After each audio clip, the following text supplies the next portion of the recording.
Hi, and welcome back to this series on the generative aspects of generative critical thinking. In this video, let's have a short chat about your self-talk, the things you say to yourself inside your head or even out loud sometimes. Before we do, just a quick reminder that the generative aspect of generative critical thinking kicks in when we apply standard critical thinking and other inquiry tools that Marvin and I have developed to our own mental models, worldviews, beliefs, etc.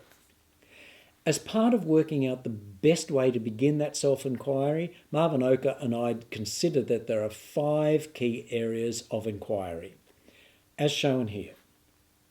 In the first video in this series, we offered ways to inquire into the quality and usefulness, or lack of it, of your narratives, the stories you have about how the world works, how it should work, and so on.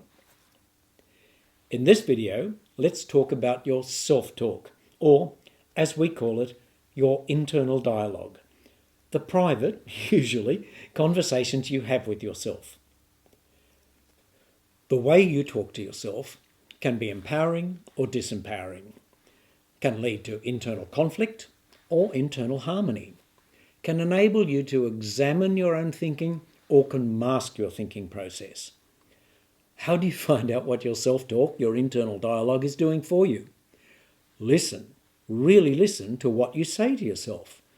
Listening, really listening to your internal dialogue will help you hear the narratives you weave to explain your world to yourself and which drive the decisions you make and the actions you take or not take. You'll hear whether you're saying things to yourself about yourself that are disempowering or empowering. You'll hear how you set yourself up to relate well or not with others. Compare, for example, a person who wants to go for a promotion at work but tells themselves, "I've got no chance against the others who are likely to apply." Now, to be fair, in some cases that might be the case. But many other times it is not necessarily true. That person needs to stop and ask themselves questions such as, how do I know that? Where's my evidence for that? On what logical basis have I developed that belief? If there's no objective evidence, then they need to acknowledge that it's a belief, not a fact, and not necessarily true. Take a moment to think of things you might say to yourself that restrict or disempower you. Ask yourself those questions. How do you know that? What's your evidence? On what logical basis did you develop that belief? In the absence of any supporting evidence, ask yourself, what's stopping me from changing that belief? What benefit can there be in keeping the belief? So remember to question your narratives, your stories, and now what you say to yourself.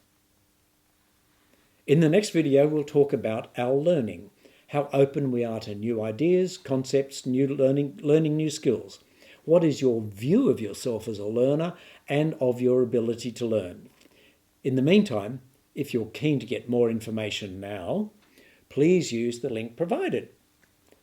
Thanks for your time and for watching.